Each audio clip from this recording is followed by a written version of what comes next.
내 형제의 소나 양이 길 잃은 것을 보거든 못 본 채 하지 말고 너는 반드시 그것들을 끌어다가 내 형제에게 돌릴 것이요. 내 형제가 내게서 멀거나 또는 내가 그를 알지 못하거든 그 짐승을 내 집으로 끌고 가서 내 형제가 찾기까지 내게 두었다가 그에게 돌려줄지니.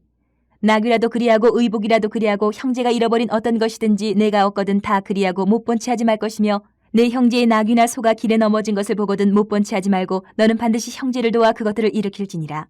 여자는 남자의 의복을 입지 말 것이요 남자는 여자의 의복을 입지 말 것이라. 이같이 하는 자는 내 하나님 여호와께 가증한 자이니라. 길을 가다가 나무에나 땅에 있는 새의 보금자리에 새 새끼나 알이 있고 어미새가 그의 새끼나 알을 품은 것을 보거든 그 어미새와 새끼를 아울러 취하지 말고 어미는 반드시 놓아줄 것이요 새끼는 취하여도 되나니 그리하면 내가 복을 누리고 장수하리라. 내가 새 집을 지을 때에 지붕에 난간을 만들어 사람이 떨어지지 않게 하라. 그 피가 내 집에 돌아갈까 하노라. 내 포도원에 두 종자를 섞어 뿌리지 말라. 그리하면 내가 뿌린 씨의 열매와 포도원의 소산을 다 빼앗길까 하노라. 너는 소와 나귀를 결의하여 갈지 말며 양털과 배실로 섞어 짠 것을 입지 말지니라. 너희는 너희가 입는 겉옷에 내 귀에 술을 만들지니라. 내 형제의 소나 양이 길 잃은 것을 보거든 못 본 채 하지 말고 너는 반드시 그것들을 끌어다가 내 형제에게 돌릴 것이요. 내 형제가 내게서 멀거나 또는 내가 그를 알지 못하거든 그 짐승을 내 집으로 끌고 가서 내 형제가 찾기까지 내게 두었다가 그에게 돌려줄지니. 낙이라도 그리하고 의복이라도 그리하고 형제가 잃어버린 어떤 것이든지 내가 얻거든 다 그리하고 못 본 채 하지 말 것이며, 내 형제의 낙이나 소가 길에 넘어진 것을 보거든 못 본 채 하지 말고 너는 반드시 형제를 도와 그것들을 일으킬지니라. 여자는 남자의 의복을 입지 말 것이요 남자는 여자의 의복을 입지 말 것이라. 이같이 하는 자는 내 하나님 여호와께 가증한 자이니라.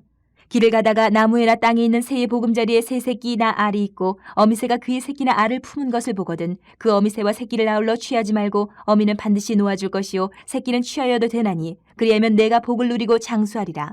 내가 새 집을 지을 때에 지붕에 난간을 만들어 사람이 떨어지지 않게 하라. 그 피가 내 집에 돌아갈까 하노라. 내 포도원에 두 종자를 섞어 뿌리지 말라. 그리하면 내가 뿌린 씨의 열매와 포도원의 소산을 다 빼앗길까 하노라. 너는 소와 나귀를 결의하여 갈지 말며 양털과 배실로 섞어 짠 것을 입지 말지니라. 너희는 너희가 입는 겉옷에 내 귀에 술을 만들지니라. 내 형제의 소나 양이 길 잃은 것을 보거든 못 본 채 하지 말고 너는 반드시 그것들을 끌어다가 내 형제에게 돌릴 것이요.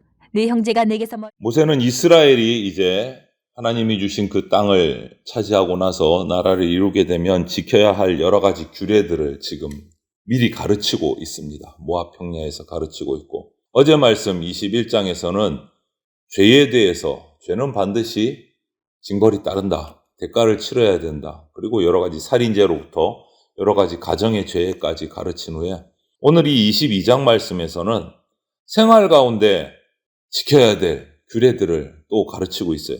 이웃을 돕고 배려해야 된다. 이 규칙을, 또 혼합돼서는 안 된다라는 이 규례를 가르치고 있습니다. 왜냐하면 가나안 땅을 하나님이 주신 땅에 들어가면 그 주변에 여러 이방 민족들이 있는데 이스라엘이 그들과 섞이지 않고 하나님의 백성으로 거룩한 나라로 살아가기 위한 질서를 세우시는 말씀을 오늘 가르치시는 겁니다. 그래서 오늘 우리에게도 주시는 거예요. 교회 공동체와 우리 성도들에게 세상 가운데 둘러싸여 살지만 세상처럼 살아서는 안 된다라는 것을 말씀해 주시는 부분입니다. 그 첫 번째가 서로 돕고 살아라. 어떻게 1절부터 4절을 보니까 여기서 내 형제 이렇게 시작을 해요. 내 형제가 친형제가 아닙니다. 동족을 말합니다. 이스라엘 동족을 말하는 거예요. 즉 하나님 여호와를 섬기는 이스라엘 사람은 모두 한 형제 자매이다, 공동체이다 라는 것을 의미하는 말이 되기도 합니다. 우리로 말하면 성도 간에, 그리스도인들 간에 라는 말이 될 수 있어요. 이웃이 잃어버린 소유물을 발견하고 얻게 되면 반드시 돌려줘야 된다 라는 것으로 시작을 해요. 그 주인이 먼 곳에 살든지 또 누군지 모르고 내가 주었든지 이 원칙이 그대로 적용이 됩니다. 또 곤란한 상황에 처해 있는 형제가 있다면 반드시 도와줘야 된다. 낙이나 소의 등에 짐을 지우고 길을 가다가 낙이나 소가 힘들면 주저앉아 버려요. 넘어져서 일어나지 못하는 경우가 있어요. 그런 경우에는 짐을 일단 풀어서 내리고 휴식을 취한 다음에 다시 또 낙이나 짐승의 등에 짐을 싣고 다시 이 작업을 해서 가야 되는데 길 가는 중에 혼자서 이 일을 처리한다는 게 힘든 거예요. 그때는 도와주라는 거예요. 곤란한 상황에 처하면 도와줘야 됩니다. 이렇게 이스라엘 백성에게 서로 동족 간에, 형제 간에 서로 도와주라, 돕는 삶을 살아라 말씀하신 이 말씀이 오늘날 우리 그리스도인들 가운데도 동일합니다. 잘 모르는 관계라 할지라도 하나님의 백성으로서 서로 배려하면서 살아야 된다. 이것이 우리 성도에게 하나님께서 바라시는 삶의 규례인 겁니다. 그리고 두 번째는 6절에서 8절을 보면 어제 그 여러 가지 죄의 상황 가운데서도 하나님이 중심에 흔들리지 않으시는 게 뭐죠? 생명, 인권을 존중하는, 생명을 존중하라. 오늘 다시 한 번 더 강조를 하세요. 생명을 존중하라. 율법의 정신은요, 생명 존중 사상이 그 가운데 있습니다. 그런데 이것이 인간에게 뿐만 아니고 오늘은 보면 새에, 동물에 관해서도 똑같이 적용되는 것을 볼 수가 있어요. 동물에 관해서도. 만일 길을 가다가 새의 둥지를 발견했을 경우에 새의 알도 있고 새끼도 있고 이거 취하는 거 가능하다. 하지만 어미는 반드시 놓아주어야 된다. 라고 말씀하고 계세요. 동물의 생명도 가볍게 여기서는 안 된다. 짐승을 도축해서 먹을 수 있지만, 식량으로 사용할 수 있지만, 그때 생명으로 여겨졌던 피는 절대 먹지 말게 하셨던 율법의 규례도 레위기에 보면 나와. 이거 역시도 마찬가지예요. 생명을 중시하는 법도를, 율법의 정신을 우리가 볼 수 있는 거죠. 이처럼 이스라엘 백성은 동물의 생명도 존중해야 된다. 율법은 동물을 하나님께서 창조하신 만물 중에 한 존재이기 때문에 그 동물을 유지하고 멸망하지 않도록, 멸종하지 않도록 유지하는 것도 우리에게 주신 사명이에요. 그래서 우리의 욕심을 절제해야 된다. 함께 살아가야 된다. 그런데 동물을 남획하면 오늘날 우리가 많이 보잖아요. 멸종이 돼요. 그 동물이 지구상에서 아예 일명 씨가 말라서 사라져버리는 경우가 생긴다는 거죠. 이 동물이 멸종을 하면 결국 우리 인간에 필요한 식량이나 여러 가지 필요들이 사라져버리는 거예요. 그리고 생태계가, 자연 생태계가 혼란을 가져오게 되는 거예요. 이것은 하나님이 우리에게 주신 가장 근본적인 문화 명령이 뭐죠? 인간에게 주신 건 정복하고 다스리라. 이 명령을 우리가 지키지 못하는 거예요. 정복하라고 해서 모든 걸 우리 마음대로 안 하는 게 아니에요. 정복하고 다스리라. 함께 공존해 가라는 거죠. 근데 이것을 깨트려 버리는 게 돼요. 그래서 우리 인류가 이 지구에 살아가면서 정말 장수하고 자연 만물과 함께 공존하려면 우리의 욕심을 제한하고 절제하고 자연 만물을 보호해야 될 사명이 우리에게도 있다라는 것을 우리가 기억을 해야 돼요. 또 8절을 보니까 집을 지을 때 소중한 생명을 잃는 불미스러운 사고를 발생하지 않도록 지붕 난간을 만들어야 됐어요. 이거 역시도 생명 존중에 관한 말씀이에요. 전혀 관계가 없는 거예요.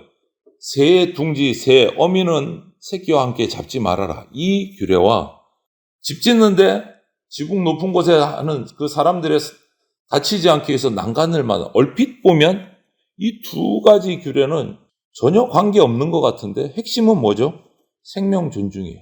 하나님이 창조하신 생명을 귀하게 여겨야 된다. 여기서 동일한 핵심이 있는 거예요. 하나님은 이처럼 사람의 생명은 물론이고 동물의 생명까지도 소중하게 여기시는 분이십니다. 이것을 우리가 기억을 해야 돼요. 서로 돕고 살고 생명을 아끼면서 살고, 그리고 9절부터 12절을 보면 순전하게 살아라. 순전하게. 그런데 여기서 좀 독특한 것이, 저는 말씀을 묵상하다가 5절이 너무 혼자 똑 떨어져 있는 것 같아요. 5절 말씀. 5절 말씀은 오히려 저기 9절에서 12절 말씀과 연결되는 것 같은데 5절에 혼자 똑 떨어져 있어요. 5절이 무슨 말씀이냐 하면, 여자는 남자의 의복을 입지 말 것이요 남자는 여자의 의복을 입지 말 것이라. 이같이 하는 자는 내 하나님 여호와께 가증한 자니라. 그리고 나서 9절을 연이어 읽으면 의미가 이해가 돼요. 내 포도원에 두 종자를 섞어 뿌리지 말라. 그리하면 내가 뿌린 씨의 열매와 포도원의 소산을 다 빼앗길까. 이건 뭐죠? 둘 다 결론은 혼합되지 말아라. 섞이지 말아라. 이 말씀인 거예요. 강조해서 그렇게 앞에 둔 건지는 정확히는 모르겠지만 따로 떨어져 있어요. 남자와 여자의 구분이 이루어지지 않는 것을 성경은 주로 동성애나 우상숭배에 이런 이야기들을 의미를 두고 할 때가 많이 있습니다. 남자는 남자로, 여자는 여자로 하나님이 창조해 주신 법도에 따라 살아야지 이것이 섞이면 안 된다라는 거죠. 하나님은 서두에서 말씀드렸지만 이 가나안 땅에 자리를 잡고 나라를 이루면 주변에 있는 이방 나라들과 어떤 문화적인 여러 가지 이런 것들이 섞이지 않도록, 섞이면 가증한 것이 되기 때문에 철저하게 지금 규례를 정해서 배격을 하시는 거예요. 거룩한 나라로 유지되기 위해서. 여러분, 율법은 이런 잘못된 혼합을 단호하게 금하고 있습니다. 남자와 여자의 관계로부터 여러 가지 문화적인 측면, 오늘 나온 것처럼 두 종자를 한 밭에 뿌리는 것도 안 되고, 서로 다른 가축이 함께 밭을 갈게 해서도 안 되고, 옷감이 다른 종류의 실을 섞어서 짜도 안 됩니다. 그것이 오늘 9절에서 11절 말씀이고 5절의 말씀인데, 오늘만 나온 것이 아니고 레위기에도 19장에 보면 그런 말씀이 동일하게 나와요. 섞이지 말라. 이것은 무엇을 상징하는 말씀이냐? 주변의 이방 나라와 혼합되지 말라라는 경고와도 연결이 되는 말씀이에요. 우상숭배하지 않도록, 그들의 우상숭배의 그 미신 문화들을 받아들이지 않도록 경고하시는 말씀입니다. 하나님은요, 이스라엘이 주변 나라의 종교나 문화와 혼합되지 않도록 이것을 강조하고 또 강조하시는 거예요. 그리고 12절을 보면 마지막으로 겉옷의 내 귀에다가 술을 만들라 이렇게 돼 있어요. 이렇게 길게 끈을 달아요. 소매 끝에도 달고 겉옷의 양 끝에도 달고. 지금도 정통 유대인들을 이스라엘에서 가서 보면 그렇게 하고 있어요. 술을 달고 있어요. 이 술이라는 것은 민수기 15장 37절부터 말씀을 보면 하나님의 법도, 즉 율법, 언약에 충실한 그 의무를 일깨우는 용도였어요. 함부로 움직이지 못하도록, 경거망동하지 못하도록 하나님의 말씀을 기억하도록 하는 그 상징성을 가진 것이 옷끝에 다는 술이에요. 일상생활 속에서도 하나님의 법도를 기억하고 지킴으로 구별된 사람이 되어야 된다. 하나님의 거룩한 백성이 되어야 된다. 이거를 말씀하시죠. 이처럼 지극히 일상적인 삶 속에서도 이방 민족과 다른 하나님 백성만의 신앙, 믿음을 담아내는 삶을 살아야 된다라는 거죠. 일상의 삶 속에 옷 속에다가, 옷 끝에다가 치렁치렁 술을 달고 다니면 자기도 불편하지만 보는 사람 눈에도 확 띄어요. 저 사람은 하나님의 백성. 구별해야 된다. 그러기 위해서 다는 거예요. 나도 정신 차려야 되고 보는 사람도 내가 누군지 알면 경거망동하지 않을 수 있으니까.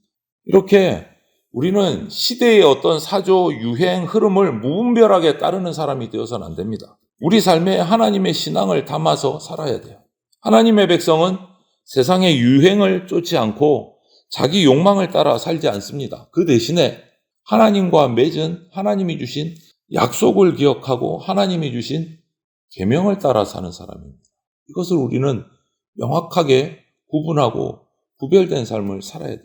오늘 삶 가운데 이러한 규례들, 서로 돕고 살아라, 생명을 중시하면서 살아라, 순전한 삶을 살아라, 이런 규례들을 세세하게 주신 이유는 성별이에요. 구별이에요.